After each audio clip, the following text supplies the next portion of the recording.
Okay, it's very nice and beautiful to see everyone here. Today we will be discussing, first of all, today's the fourth class. I don't like saying it because it's endless. What you can learn about dating and marriage is endless. It's endless. But just to break it down and sum it up, we decided to go through a 6-class series, and this is the fourth. The Shabbos, I spent some time in Lakewood. Not really Lakewood, Jackson. I was by a very close friend of mine. And we got very into a hot topic of going out. He's a shadchan. He's a very smart man. And there's certain things I would like to discuss with you regarding what I discussed with him, because a person needs to open their eyes. When you're going out, you're not going out with your sister.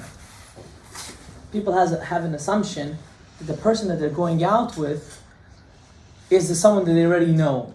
They have no problem acting a certain way, a certain teva. Sometimes they get a bit too comfortable. Sometimes it's the exact opposite. Their guard is up too much. So we have to dissect this very, very, very, very carefully. So the first thing I want to talk about is how long should a person really go out for? And I know I'm going to say something now and everyone say, "Oh, Rabbi, you out of your mind?" And ask every person that went out, he'll tell you that's too long. Why? Because he went through the process. Lefi dati, to what I think, a person should go on shidduchim. As we discussed, the first 2 dates should be bikitzu. You can watch it online. A whole bunch of questions should be discussed. Mainly if you have certain common goals, certain common ideas, how you want to live your life, how you want to raise your kids, where you want to live, and so on and so forth. And a very important thing is how the person acts, how the person talks. How is the interaction of the person? It's extremely important because, a person that doesn't talk properly, it's very likely that in the future you'll be getting a lot of verbal abuse. People don't understand the severity of this. They don't. When a person has no problem using foul language, or chutzpah language, to whoever the surrounding is, you should know at the moment that's a big problem.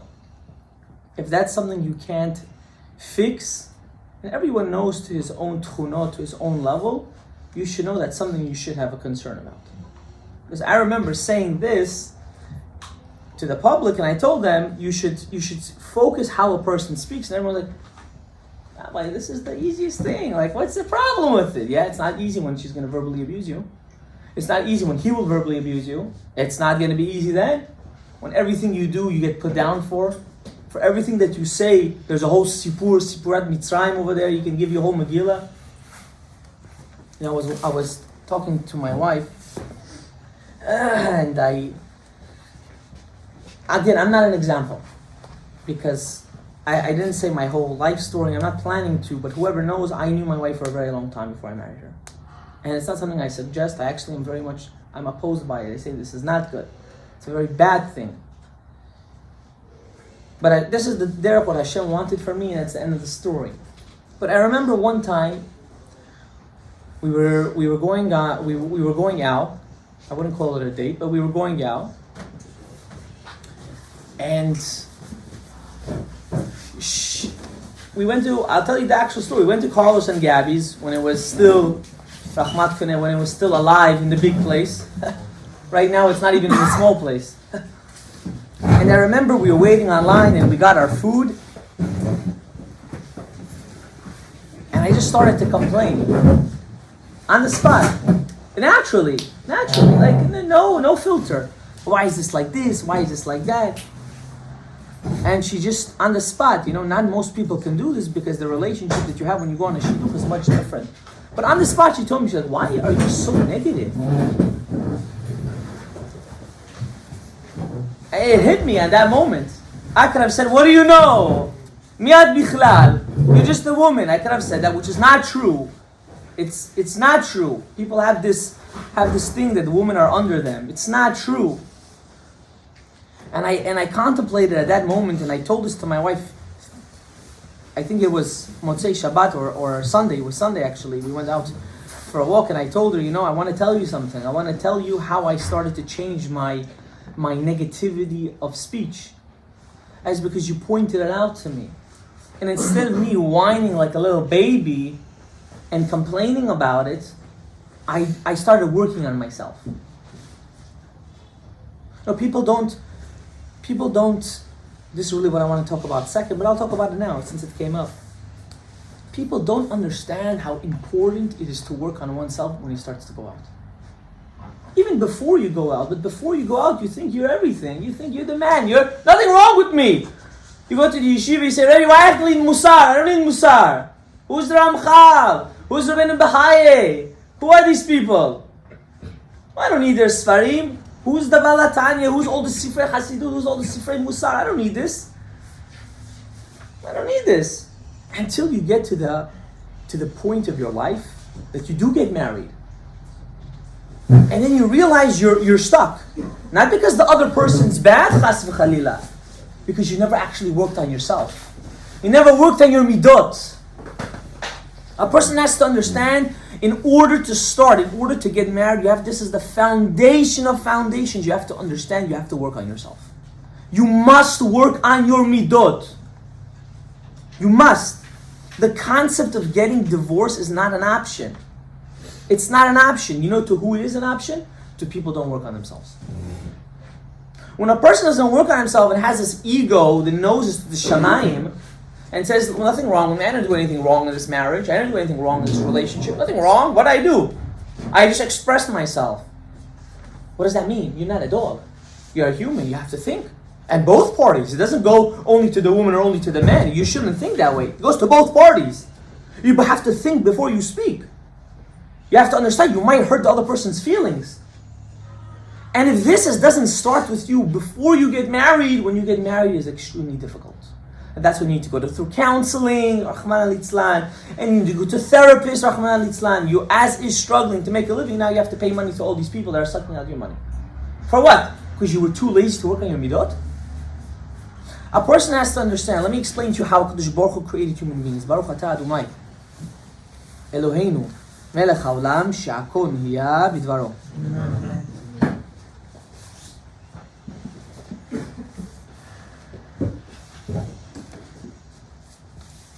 Let me explain to you how Kadosh Baruch Hu created the world.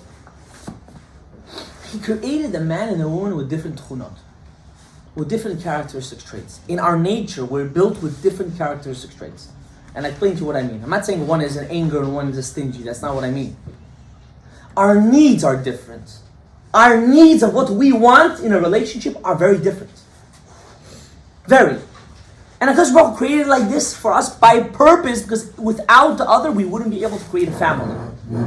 A woman must be nurturing. She must. She must. If not, the whole family is the end of the world. A man must be a provider. He must be a protector. He must. It's in his nature. It's in his nature. Hashem put it in me. I didn't choose. I didn't choose to be this. Trust me, I'd rather be nurturing. I'd rather be home, take care of the kids, play with them. But no, Hashem said, no, that's not for you, ya habibi. You gotta go, and you gotta work on yourself, and you have to be a provider, and you have to know. With saying this, you have to understand how to tap into these two things. A man, when someone says, but I love him, or but I love her, you have to ask them, mahi ahava, what is love? Everyone comes with a picture of today is Valentine's Day. Hashem yishmor rechem, this Valentino guy, he met a girl the first time when he was 40 years old. They made a holiday over a guy that met a girl when he was 40. Can you imagine what Medina we live in? We're supposed to praise people that met their shatchanut, they met their and he didn't even marry her then, whatever the case is. He was a pervert, he was a sonay, he was crazy. And we're celebrating these things. And we think, it's cultural, Rabbi. No, it's not cultural. It's shtuyot. It's crazy. You know when Valentine's is? Every Shabbat when you bring your wife flowers. That's Valentine's Day. When's Kivud Avayim? When is Father's Day and Mother's Day? Every single day. Oh, you're too primitive. I'm not primitive. I promise you I'm not primitive. Because when you're going to want your husband to give you attention, he's going to say, Valentine's Day only. Only on Valentine's Day. What happened? I thought we're married. No, you like Valentine's Day. So my duties to give you attention is only on Valentine's Day. So it's not primitive. It's the need of a human being. For a man, you have to understand there's nothing wrong with it. This is how the way God created us. For a man, love is respect. For a man, love is when you don't put him down. For a man, love is when he knows that he is valued. If a man doesn't feel that, he does not feel love. A man doesn't need a kiss. He doesn't need kuchi-puchi. He doesn't need none of that. He doesn't need you to bring him flowers. He doesn't need it. He doesn't want it. He doesn't want it. And for a woman, it's the exact opposite. She needs to know that you are always there for her. She needs to know that you're putting set aside time for her. She needs to know that you're willing to do anything for her. And if you're not willing to do it, you're not ready to get married. If you're not ready to put away your friends, and if you're not ready to put away your ta'avot, to segregate your time just for her, you're not ready. And if she doesn't understand that in her value of life has to be that this man that I married, even though he's not perfect, and even though you just got married, and even though you're going through a bumpy road, he's still the man of the house. It's the end of the sipur. And when you come with that communication that he's everything and she's everything, then nothing can break it.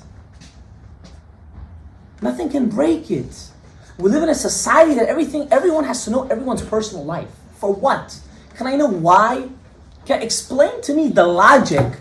Explain to me the logic of why all your friends gotta know every detail of your life. Why? For who? Ya Habibi, for who? What are you trying to get behind? That's what you want? Go to the mirror. I'm telling you, it works better. Go to the mirror and clap for yourself. That's the only kapayim you need. You cannot feel, you have to understand, marriage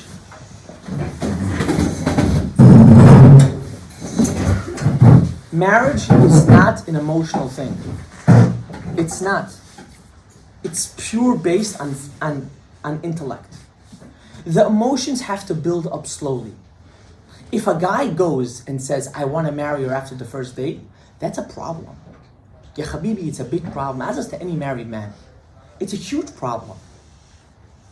And a girl says the same thing, it's a huge problem because they're not looking at the person for who he is. They're looking at the person for what he is. And that's bad.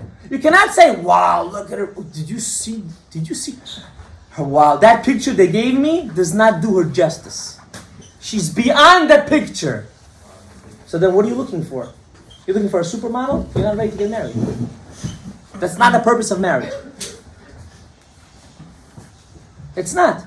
And vice versa, the other way around. The other way around. So that's why when you go on your shidduchim, your first two, and for some people even a third date, it depends on which world you are, you have to honestly ask yourself, even though with all the goodies that he's coming, is this the person that I want to spend the rest of my life with? Do we have normal conversation? Is the conversation flowing? Is the conversation not just about him or not just about me? Is it about us? Even though you don't know her really, and she doesn't know you? Is each one talking about the other?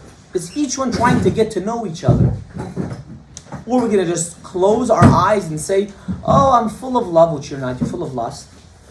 That's what it is. Before you're married, you don't love no one. You lust them. You don't even know you don't fathom what it is to love. To love means you can't do anything without that person. That's real ahava. Ahava comes to the extending mental state of mind that this person is your rock. This person is the reason why you live. And you will never ever feel that by going out with a human being. Never. You can go out with a person for 10 years, you won't feel it.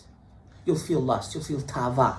That's what you'll feel. You'll feel, when's the next time can I, by mistake, touch the person, right? By mistake, we're just mistake. Rabbi, I'm shomer nigiyah. Rabbi, you don't know me. I'm such a machmir. I'm so machmir. I'm telling you, if she doesn't come with the tights and she doesn't look like a grandma, the whole 9 yards. But sometimes we touch like this. Are you crazy? Did you lose your brain? What are you interfering? You're interfering emotions right now. And don't get me wrong, of course you have to feel a certain attractiveness. 100%. I spoke to my Rebbeim about this in length.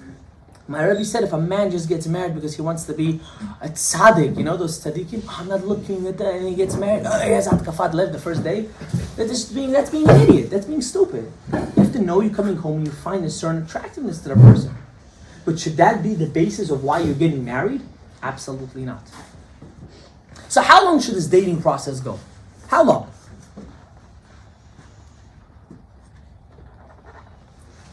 All I'm going to tell you is the longer you stretch it, the more problems come up. And you might say, but these problems may be good. Maybe they're good if they come up. Maybe I'll learn something. No, because these problems that you're having, they're not based on you and her. They're based on everyone around you that's bothering the relationship. It comes from the parents and the grandparents and the friends and the uncles and the aunts. And no one ever stopped and say, "Ya Habibi, are you happy with her? Is she happy with you?" Then we won't get involved. But instead, everyone has to shove their nose where it doesn't belong to them and give their opinion. And instead of them having an enjoyable time when they're going out or when they get engaged, you're just fighting. And you say, "I don't want the shidduch. I'm breaking it up." Why are you breaking it up? No, we fight too much. No, you don't fight too much. The people around you make you fight too much. That's the difference. You know, misery only seeks misery. People that are miserable only know how to give vibes of misery.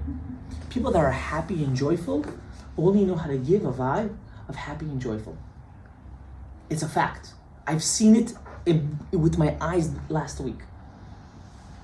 I've seen it. When I saw what my wife showed me, I was dumbfounded. I had no words. I couldn't sleep the whole night. I said, "How is this possible?" And she told me something very beautiful. She said, "Misery seeks misery." When someone's miserable, they're trying to make other people miserable too. They're not going to find the good in things. They're not going to look out and say, it's a positive thing. You know, I asked my Rebbe. My Rebbe actually told me, we were discussing certain facts. And he said, "Asher, let me ask you a question. How come HaKadosh Baruch Hu didn't give the Torah to the Jewish people, the Torah to the Jewish people, right after the story of splitting of the sea? Why? We were on our peakest high, no? We saw the Yam Suf. We were on the high of the world. Why didn't he give us the Torah?" My Rebbe said, because he needed the Jews to hit rock bottom. What was the rock bottom? Amalek. You will never value anything in your life, if you don't hit rock bottom. When a person only thinks, and this goes very much so, I want to get married to someone that's filthy rich, I want to get married for the wrong reasons, you will never ever hit rock bottom. And when you do hit rock bottom in your marriage, you won't hit rock bottom before you're married. Why? Because everything's fluffy. He's giving you everything, or she's giving you everything. Everything's lovey-dovey. The marriage will be the most high end. But when you get married, when you hit the rock bottom when you're married, it's the end of the show. Why? Because you didn't know how to act towards it. You didn't know what to expect. Wow, your parents are so stingy. No, they're not stingy. Go get up and go get a job. Get up and figure out your life. No free lunches over here. So the reason why you're going out shouldn't be for the bad reason. And this also goes for yeshiva guys or yeshiva girls. Don't think you're patur from anything. Marriage doesn't ask you. The Yitzhak doesn't ask you, "Oh, you learn in kollel? Okay, so today I'm not going to bother you. Oh, today you worked hard? I'm not." No. He'll bother you. Ve'od ech, he will bother you. Ve'od ech. Don't think you're going to look for a girl that's extremely rich and the father-in-law is going to take care of you. It doesn't go this way, Rabbi Isai. And you want to hear some advice? You don't want it. It breaks a man from being a man. It breaks him from actually giving the most attention to his wife. It does. I'm telling you fact. It breaks you from giving your full potential to you. And you should want that. You should want a guy that will be able to handle you for who you are. And you should be able to find a girl that can handle you for who you are. You guys are not perfect. No one's perfect. I know you think you guys are perfect. Who do you guys think you're perfect? The greatest Musar Sefer is your spouse. I'm not here to scare you. I'm here to hit you with reality of life. Because people don't hear the reality. They get into relationships. They get married. The first balagan they have, oh my God, like a baby, like going to the daycare. Daycare. Why? Why daycare? Where's the working on the midot? Why, instead of going out and talking about things that are important, you're talking about nonsense? Why? Because you have a tava? One wrong, remember, marriage is the most beautiful thing on planet Earth, but only if you marry the right person. If you do not marry the right person, it is the most miserable thing in the world. The right person, meaning if a person wants to work on themselves. Nobody's perfect. Everybody has flaws. But you must be willing and ready to understand that I need to fix myself. I have to put my ego down, my gava, that I have my gava and boots, to put it down and to understand that I need to work on my midot. I need to. And this is the basis. This is the foundation. And if you're not willing to do this, you're not willing to start a family.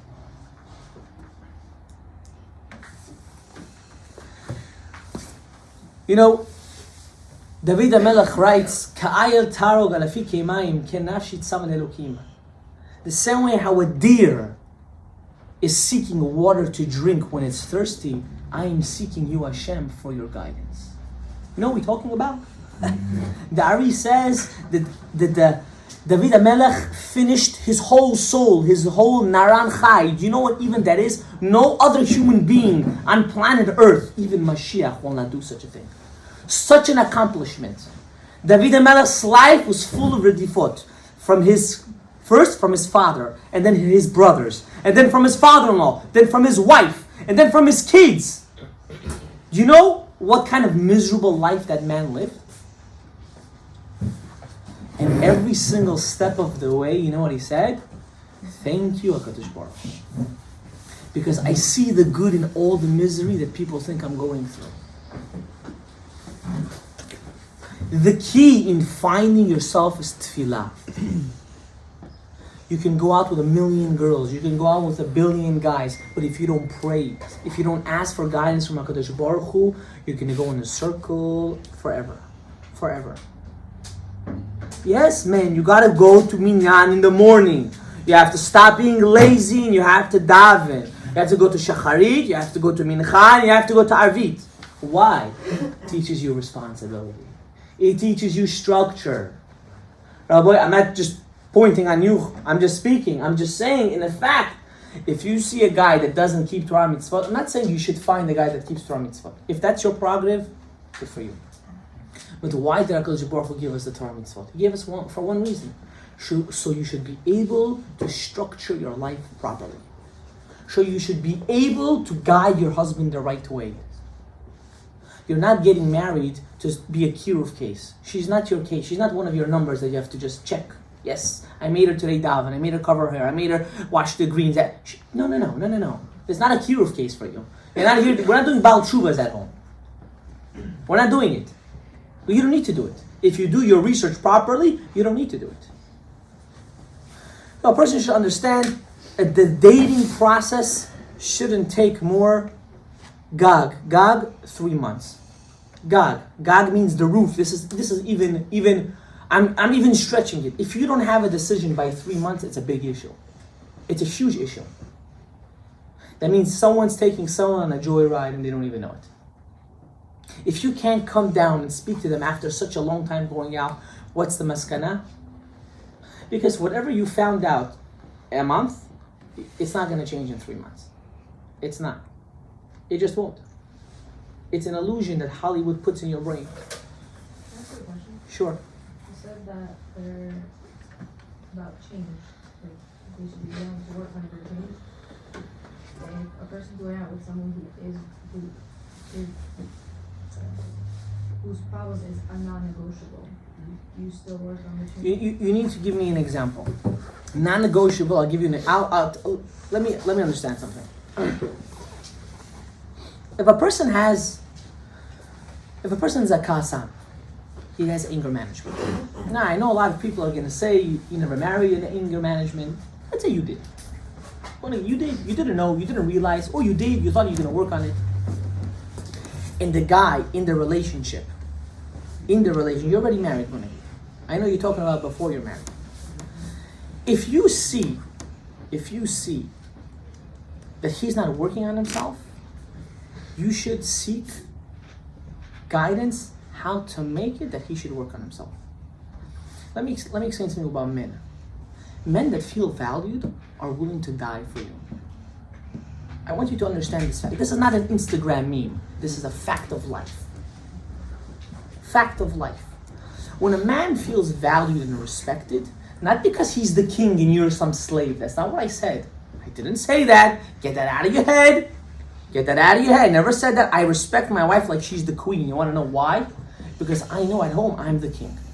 And even though she'll tell me to do stuff and I will do it without even saying anything. But I know me and my wife have respect towards one another. If you see that the person, it's not negotiable, he's cheap. Ya Habibi, he's such a kamsan. Forget about it. And you know you can't live with that person, then what are you trying to make peace with? And you, again, there's the traditional way of dating, and then there's the modern way, and there's the shidduch way.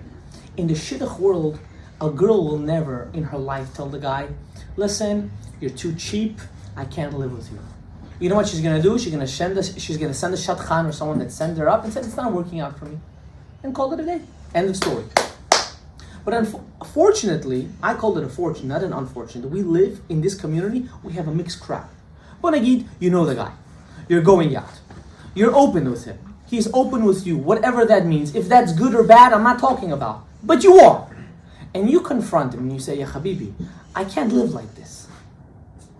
I cannot live with you calculating every single penny. And he doesn't want to change, this is who he is. Then you answer the question. Would you be able to live with such a person? I don't think so. No, but I'm saying, because you said that there's things that are non-negotiable. You should know what you're non-negotiable. Correct. What not to compromise. Correct. So if you have your non-negotiable sayings, like let's say it's like something like Shabbat. If you have your non-negotiables, Shabbat is not a... says like, oh, well, I'm trying to keep it, I'm starting to keep it. Do you give it a chance or not? Okay, so you asked two different questions, and I'm gonna break it down. There's something called midot, characteristic traits, and there's something called values. It's two different things. You can't say, I have a value not to talk to people that are angry. It's impossible. But you could have a value of having a certain crowd that has the same hashkafa as you. That's something totally different. From my experience, I'm going to tell you this very straightforward. From my experience with seeing the world, when a guy says, or when even a girl says, I'm going to start being more tzanu after I get married, or I will start keeping Shabbat or Kashrut after I get married, usually, and again, I don't want to give you a definite answer, but 90% stop, drop, and roll. Because this is who he is. He's not going to change that for you. He needs to change. The Torah mitzvot has to be changed for him. When a person is forced into doing Torah mitzvot, he starts to rebel against it. He'll rebel against his parents, but when he gets married, he thinks he's free and he doesn't care already at that point. Now, don't get me wrong, there are many times that it's totally the opposite. That the man gets married, he doesn't keep Torah mitzvot, but the woman is a chachama, or the man's a chacham. I'm going to give you an example. Before I got married, I didn't want my wife to wear a wig. I didn't want. I felt for my hashkaf, for my family, for where I come from, for who I am, for what I do, I didn't want my wife to wear a wig. But she said, I insisted. It's not a question. I insisted. Okay, you insisted. But I told her, please guarantee or tell me that you're gonna one day drop the wig. She said, yes, maybe, I'll think about it, whatever the case is. At the end, she said yes. Okay. Every time she wore a mitpachat, she got the biggest compliment of her life. The biggest. She looked good, she didn't look good, it was irrelevant. It was the concept behind it. Anytime she wore a wig, she didn't get a compliment for the wig. Did she look beautiful? Most definitely. But every time she heard the compliment that she was wearing a mitpachat, automatically, psychologically, in her head, what did she say? My husband likes this more. And automatically she wanted to change, and she dropped it. Ya Habibi, after a year and 8 months, she took her wig, which costed $5,000, and she gave it away. She said, bye-bye. What happened? No, because a lot of men and women don't know this because they're mitumtamim b'moach. We live in a generation of imbeciles, I'm sorry to say. You don't know how to use your mouth. You don't know how to talk properly. You can get your spouse to do kimat almost anything. You just have to know how to speak. The problem is people are they don't want to put their ego down. I should give in. If I'm getting a compliment, that means she's doing something right. You such a... Where you come from which world even donkeys don't think like you. Even they don't think like you. But the ego is so high that they're not willing to sacrifice their own respect just to get for the long run a change.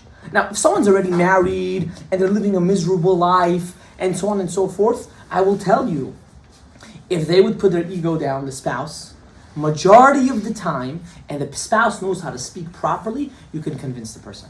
And I've seen it with my own eyes with people that I know. But if a person is going to say, oh, listen, you do you, I do me. I told you I was in the Shem Yishmael. I heard the story. I couldn't think straight. I was in Jackson for Shabbos in New Jersey. My friend told me there was a couple, I think they were 60 years old. The week after their youngest child, Shevar Bachot, they went to Beit Din to get a get. Did you hear what I just told you? They lived their whole marriage, they raised their kids, just for the peace of the kids. The second the kids were no more involved in that relationship, they went to the court, they said, it was nice knowing you, we spent a lot of good times together, but more miserable times. Here's the get, start a new life. You know what the issue was? No one was willing to put down their ego. Sickening, disgusting. Imagine living 50, 40 years together in misery, pure misery. How can someone even want that?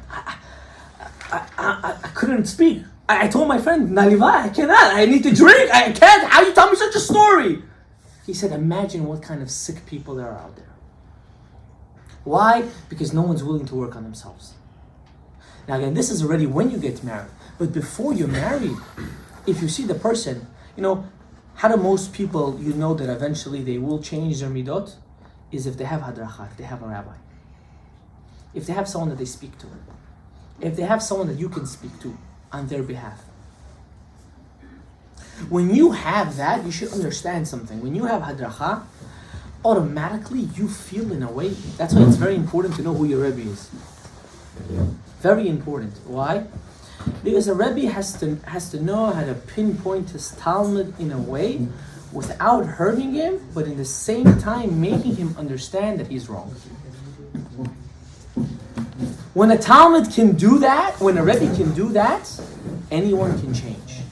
If a Rebbe cannot do that, remember my words, if your Rebbe doesn't speak to you in a way that you want to change your Rebbe. Change him as fast as possible.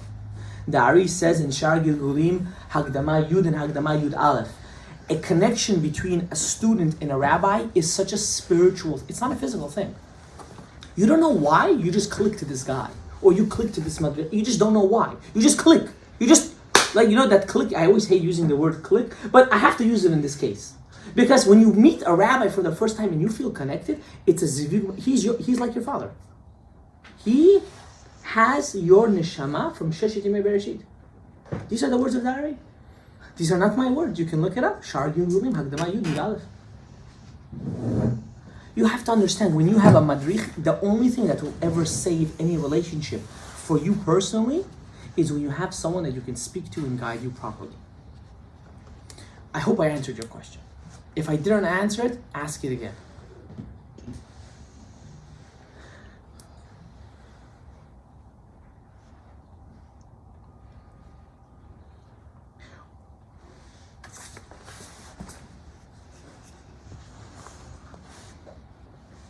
So again, after you go and you make your decision, you like the person, you want to move on. You want to move along, so on and so forth. Now Rabbi say, this what I'm about to tell you varies by every family is different, every community is different, and so on and so. I can only speak for this community, for what I know. Fortunately, I'm not Ashkenazi. Fortunately, I'm saying it with pride. Fortunately, I'm a Sfaradi, and even more fortunately, I'm Bukhari. I have my pride, very big pride. Growing up, one time in high school, my 9th grade Rebbe, Hashem should give him a long life. He said something that really bothered me. He said, most Gedolei Hador were Ashkenazim. And I was listening to it and I was dumbfounded. Yeah, maybe he's right. I went home. I go to my father and my brother. Talmidei Chachamim. They started to laugh.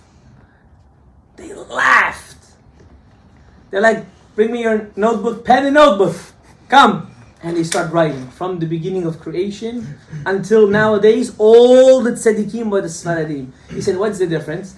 Ashkenazim know how to make from a little zvuf into a big peel. Sfaradim don't know how to do that. We don't know how to bring up our Gedolei Hador. We just keep them quiet. They were tzaddikim, they lived in a cave and everything's all good. Ashkenazim, the rabbi goes, oh, he made it snow. Oh my God, he saved someone's life. It's good, it's true, they did that. They're Gdolim, I'm not speaking bad about them. But never ever, this is why Rav Ovadia he's the king of Sfaradim. Why? He said you have to have pride of who you are. Don't ever lower yourself, ever in your life for nobody. You should have pride of who you are. If you're an Ashkenazi, you should have pride that you're Ashkenazi. I'm not chassom putting them down, I'm just saying how you're supposed to have pride that you're a Sfaradi. Why am I saying this? Because unfortunately, in Queens or by the Sephardi culture, if you're more yeshivish, there's a different way how to go about what I'm about to tell you. If you're more traditional, there's a different way. And if you're already more American, there's another way of going through it. I'm talking about the traditional way because that's what I know. Usually after the couple, the boy and the girl, not couple yet, decide that they want to get married, they want to continue it, usually there is a proper meeting between parents. In some instances it's done before, in some instances it's done after, whatever the case is. Usually you have to understand they have to get together and there's a so on and so forth. Now here's the most crucial thing. I will not tell you my personal story online because I don't want to get it out there. Maybe if we close it, we'll tell it after. But usually when that meeting, hopefully it goes well, usually it doesn't the first time. I'm going to be very honest with you. Unfortunately, it usually doesn't go. Why? I don't blame the parents. You have to understand something. Your parents and grandparents grew up in a society and in a time of survival. When a person grows up in a mindset of survival, unfortunately, he's more negative prone than positive. Why? Because when you are in your head, you just need to survive, everything around you is bad. Unfortunately.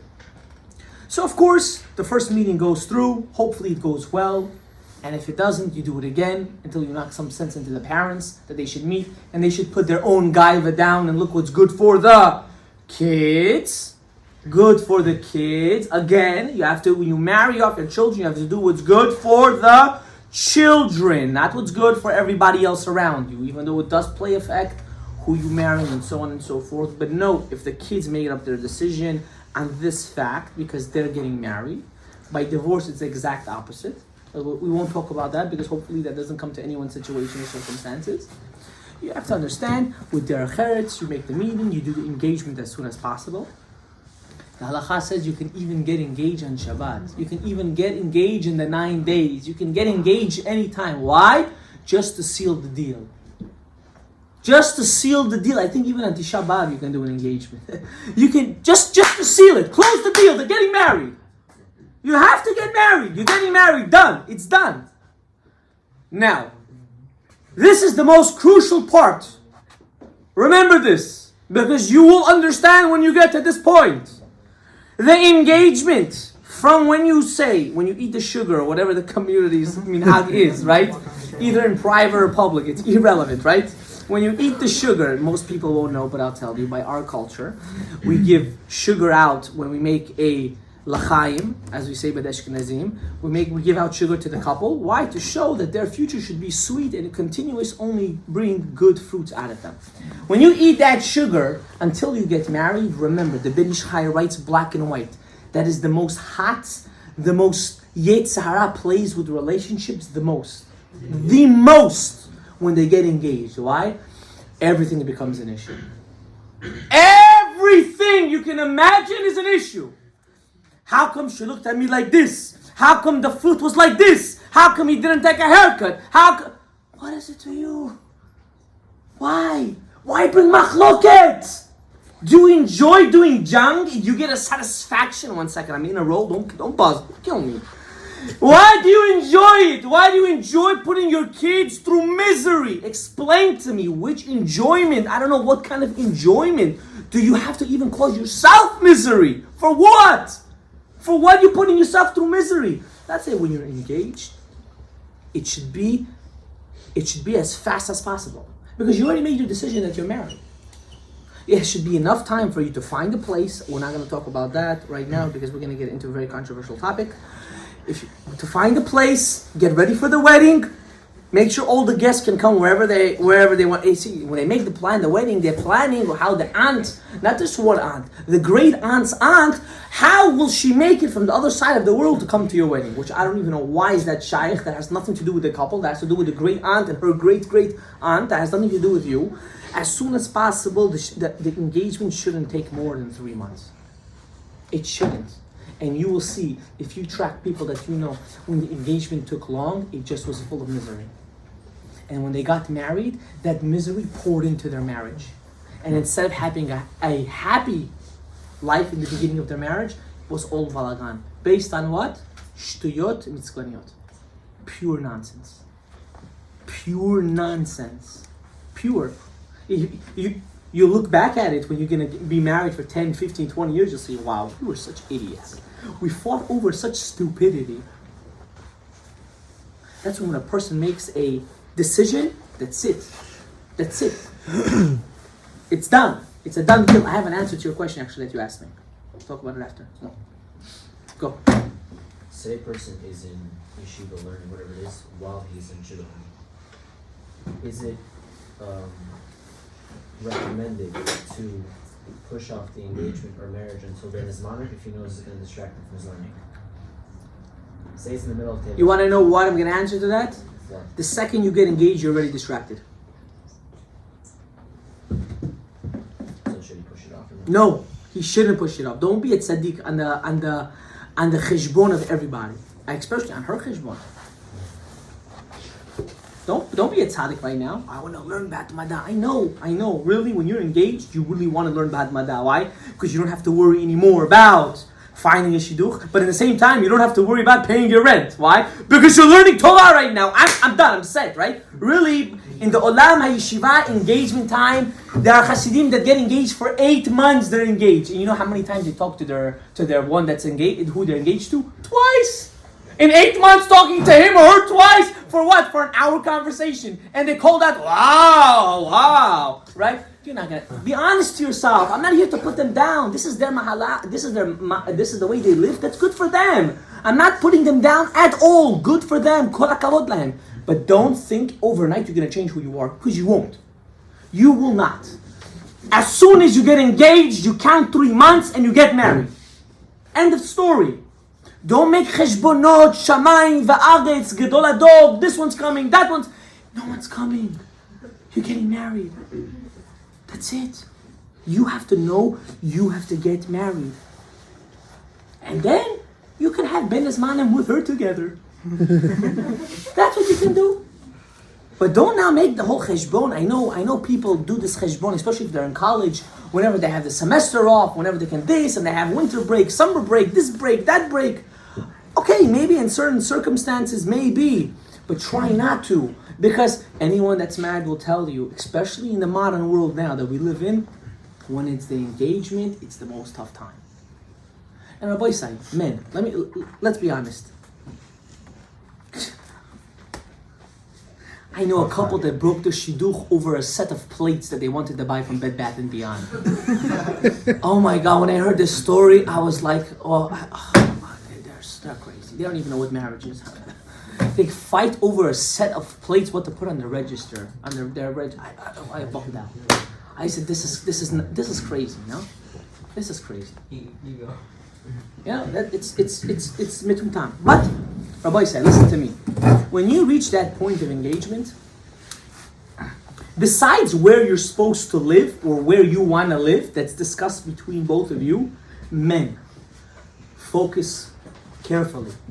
The house, let them decide it. They want green drapes, orange, they want a bed like this, no problem. That it shouldn't bother you. It shouldn't bother you. If she asks you, what do you think? Let's think together. Be a chacham. Say, I like both. Which one do you like better? I like this one. That's it. Let's get that one. Well, I just solved a whole month of problems in one sentence. In one sentence. Why can't men think like this? Ego, right? Gava. My Rebbe told me one thing. He told me, choose your battles right. Because when you choose them right, she'll know when you're fighting, you're not joking. If for every little instant, every little thing you're going to make a big deal about, wait, what's going to be with you when you get married? And a woman is not stupid. They're not dumb. I promise you, they're smarter than you. They will detect you better than when you go to the airport. Elal, did you pack your bag? Did you this? Who else is gonna pack it? Who's gonna do it for me? Do you have a knife? Yeah, I'm gonna tell you I have a knife. Yeah, habibi. I'm gonna tell you I'm carrying a machete in my pocket, right? That's really smart of you, right? Right? They're better than that. They will read you inside out better than you could imagine. So be levater. I know your mother's gonna come. Why should you decide everything? Be the man. So I am the man. I'm deciding to give her this responsibility. That was my decision. I am the man. What's the problem? What is the problem? What is the big deal? Explain to me. Because she wants this kind of place or this kind of thing. Come on. Use the seichel. Don't fight over stupidity. You know what you should fight about? Where your bookshelf is going to be. That's what you should fight about. That's what you should fight about. You should fight where's the mezuzot going to be. From where are you getting your mezuzah from? From where you learn Torah, your schedule. You're fighting about chitzoniyut, things that don't make sense. This is the way God... I'm not now saying I'm pro-woman or pro-man. I'm pro-reality. Reality. Rabbi said, hate the reality of life. And the reality of life is, do not fight over things that won't mean anything to you. When you go home and you see a drape, the color green or yellow, you won't even care. You won't care. When I was building my house, I told my wife like this. You can build whatever you want. Anything you desire, you can get. Because you know what she told me? It's so hard building a house with you. That's what she told me. She said, I want you to give me your insight. I said, but I don't care. I told her, you want the faucet gold? Make it gold. You want it silver? Make it silver. Does it bring out water? I care that it has water. If it doesn't have water, what's to me if it's going to be gold, green, yellow, or blue? What is it to me? For what do I care? I said, I care about one thing in my house. How the mikveh is built. I have a mikveh in my house. I told her, the only thing I care is that mikveh. That's the only thing I care about. You want to know why she let me pick the whole mikveh? Because she knew for me, that was the most important thing in that house. I'm going to find out what door I'm going to get. I'm not happy the door she got, but I didn't care. Why? I tell you, she knows it already. You know why? Because I gave her that responsibility. And every time I look at the door, I don't care anymore. Because I gave her that respect that she's going to pick it. End of story. And when I went to get my bookshelf, I have a bookshelf from this wall longer. Even longer. When my Talmidim saw my bookshelf, their mouths dropped. Longer than this. Maybe another half like that. She didn't even peep. Peep! I got a custom made. It cost me a fortune. But she knew this for my husband means the world. Now I'm gonna go fight what kind of faucet, what kind of lock to put on the door. Ya habibi, and I'm not trying to stress this out because I want to praise myself. You have to learn. You have to learn where to make a big deal about. You don't make big deal about things that are not gonna matter to you in the next 2 minutes. It's not gonna bother you anything. Zero. And you should make a big deal the way you want your house. No? You're gonna come home, you're gonna wanna see it, you're gonna wanna clean it. You're not gonna wanna go to a house that's all gonna be lo balach. I don't want it. I don't like it. What kind of house? Especially if she compromised to live in a place that you want to live. You know where what my house is? This is not why I compromise, but you know where I live? I have to say it online because people think this doesn't exist anymore. Here's my father's house. Here's my house. Right, we share the same wall. Rabbi said. Now I told this to an Ashkenazi. He said, Hashem Yirachem. Hashem Yirachem. Oh my God, Hashem Yirachem. You know what I told that guy? Hashem Yirachem. You don't know your grandkids. Hashem Yirachem. Hashem Yirachem. You don't know your family. Hashem Yirachem on you. You want to know why? Because my kids are going to grow up with another set of derech eretz in the house. Why? They know Saba Safta is going to come in any second. If they're not on their tip top, they're going to get it. I know he's a rabbi. It's different. It's not different. No different, ya habibi. He has very good midot. No. Doesn't make. You should know something. He has excellent midot. Don't get me wrong. He has excellent midot. But when a grandfather sees the grandchild getting out of line, he mechanachs him different than when he sees a talmid. Because at the end of the day, that's his son. That's like his son. So my kids know. Saba, Savta, right next door. If they just shout a little bit that's not supposed to, they'll walk in. They'll walk in. You say free babysitters. Yeah, they are. My mother raised my kids. I cannot fathom how, unfortunately, a kushit, I see this, it bothered me when I lived in a building. I see all these beautiful kids, and there's one kushit taking care of 4 Jewish boys. And they're calling her mommy. When I saw that, my wife looked at me, she's like, Baruch Hashem, we have parents. Baruch Hashem, she told me with her own mouth, Baruch Hashem. She said, I wouldn't be able to live with myself if my child called someone else mommy. Why? To make money to give to the nanny. That's why you're working. Matosah. But again, that has to do with something that they have to discuss before they get married. That has nothing to do with anything. And why am I telling this, Rabbi Sai? I'm not here to boast or to praise anybody. When you are in the stage of engagement, besides the halachic things that you need to be machmir in, trust me, don't care about it. Don't care about it. Who's the DJ? Who's the singer? Who's this? Just let it go. Let it go. Let it go. Let it go. It's irrelevant. It's irrelevant. You're going to make a fight, a scandal, a jang for something that's going to be for 3-4 hours. I know a couple that almost broke off their marriage because one wanted a band and one just wanted a DJ. I was like, just let it go, man. They want a band, pay the extra $2,000-$3,000 and call it a day. You're going to ruin your whole life because of this thing. You're going to marry right then. I know you will. But now you're going to fight. You're going to go to your in-laws' house. They're going to look at, for what do you need this nonsense? Be a chacham. Be a chacham. He listened and he got married. And he's happy. You don't need this. You don't need it. I'm telling you, you don't need it. And it's not going to make a difference. You're never going to even watch your wedding video. You'll watch it once or twice when you get it. And then you're like, okay, we'll watch it on our anniversary. Anniversary passes, you go out, you forget about it. I'm married for many years. Maybe I watched my wedding 3-4 times. Who cares? It's a memory. The kids will watch it one day. Okay.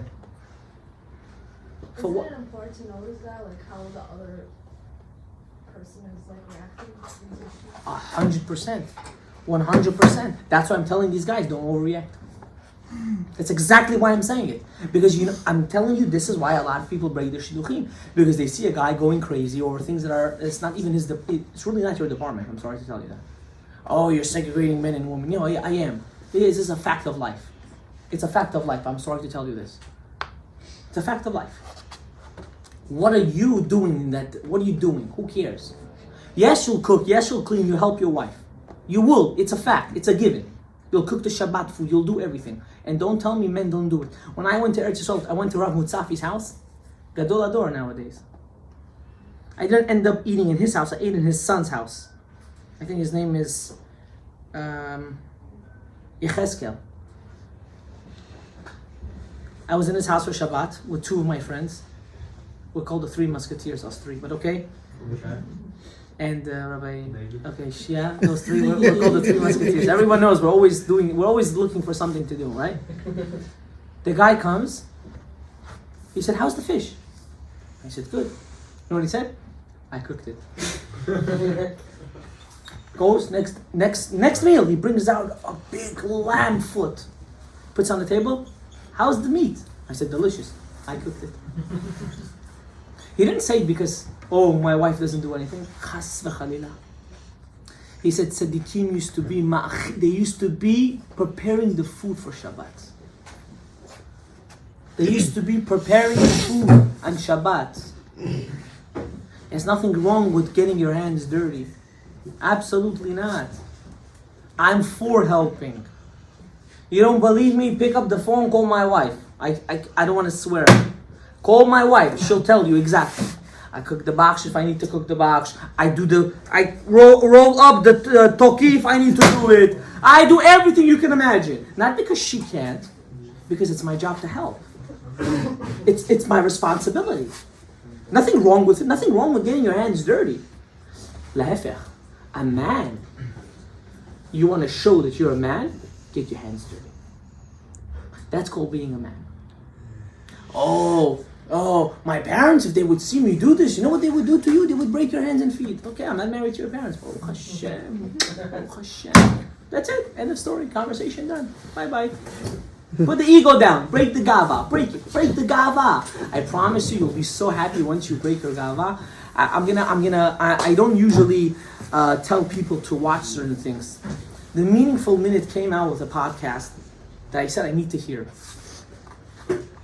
When I heard this podcast, I really enjoyed it. It taught me something very interesting. I don't feel like sharing it in public, and I think everyone should hear it. Everyone knows Rabbi Chaimov, right? He has a son, his eldest son, Rav Asher Gadaev.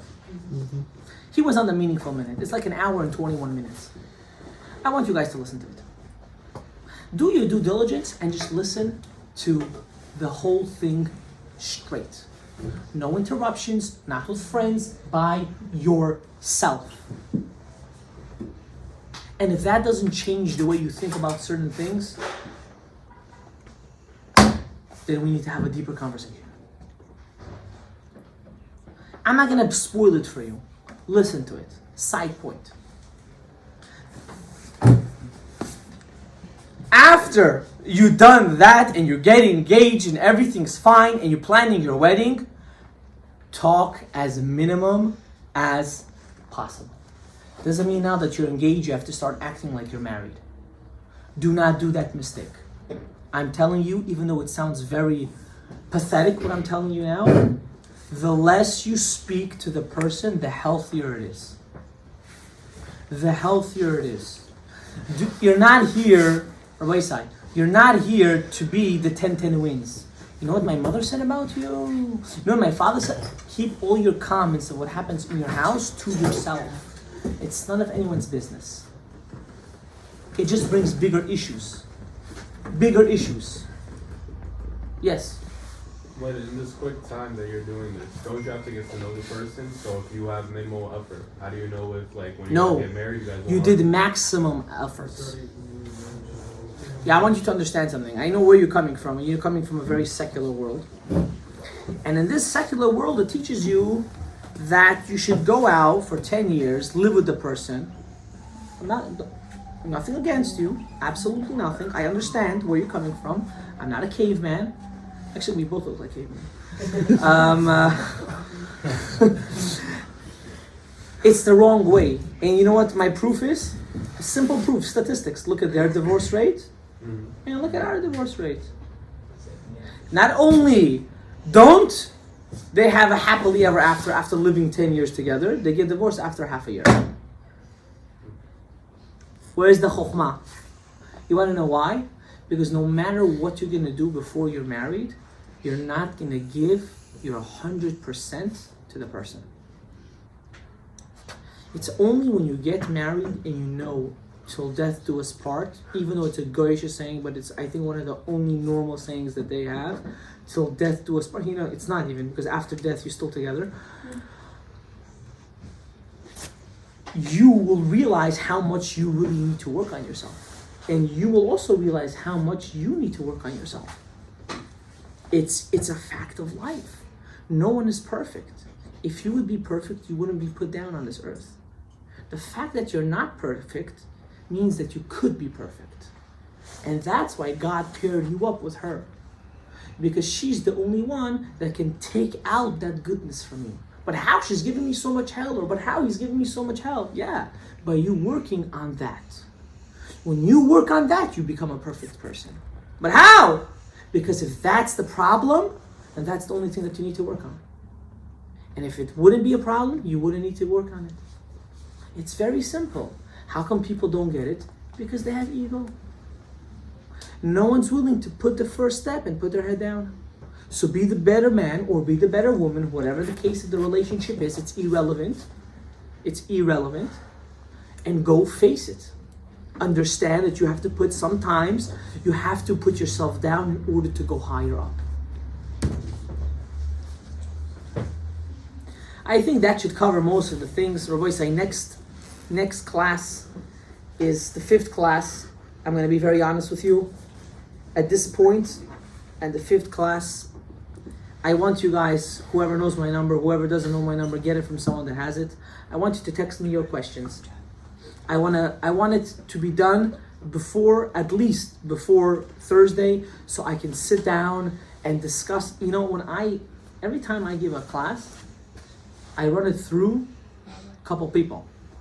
I don't just come one day out of the blue and say, Rabbi Sai, I have advice for you. No. I run it through my own Rebbe. We go through different aspects. We talk about, to prepare for certain shiuri, my Rebbe makes me learn like books, literally books. He said, you have to understand this word you said, you have to learn this whole book. But in order to get the answer for it, you have to learn this whole book. So I'm the whole week busy learning books just to come to give you an hour and a half class. And it betters me. And I'm not complaining. I'm happy about it. So I think for everyone's well-being and safety, whoever has any questions, text them in. You can WhatsApp or regular text. I'm not a boogeyman. I won't stalk you. I'm not into that kind of stuff. Send me your questions so I can go through it very thoroughly. I'm not going to say I'm going to answer it all in one class. I'm not giving a podcast. I'm not just saying 1, 2, 3. Every question needs, at the end of the day, to be broken down, to be explained properly. But all I will tell you again, and a big, huge reminder, don't stretch the time. If you're not sure, take the time you need to be sure. I'm not telling you that you have a time, 3 months, that's it. No. If you like the person, but you still have certain things that you're not sure about, take the extra 2 dates. Take the extra 3 dates. Consult with your Rav. Consult with the Mashpia. I will not tell you to consult with the Shadchan for different reasons. It depends if the Shadchan is 100% Lishma, which I don't know who is, who's not. Whoever's in Shudachin understands exactly what I am talking about.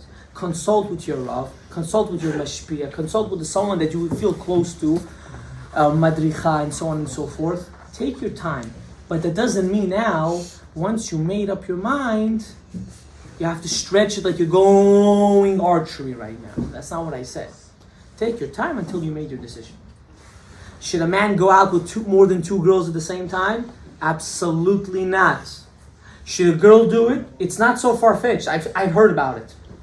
You should not do it because you ruin yourself, you cloud yourself, you make yourself into sfekot, you start comparing, and at the end of the day, they both will leave you and you'll be left alone.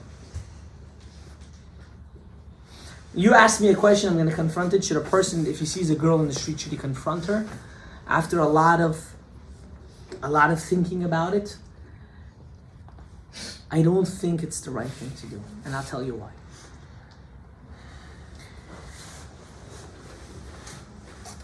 You know, self-respect is extremely important. Both parties.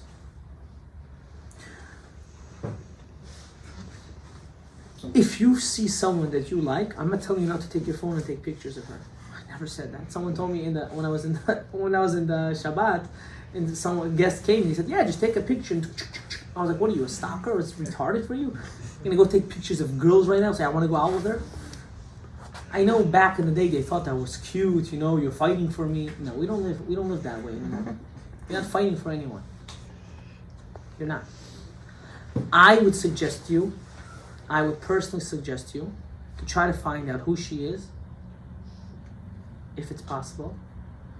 And if not, it wasn't meant to be. But you shouldn't put yourself, but again, I wouldn't say downgrading. A person needs to have a sense of self-respect. It's a sense of self. You know, when you act a certain way, you draw to yourself that koach. It's very important. In the Torah Sod, it's talked about a lot. When you have a certain way you dress, and a certain way you act, in a certain environment you have, everything is mashpia. Everything somehow connects to you. Somehow it gives you a certain feeling. It gives it to you.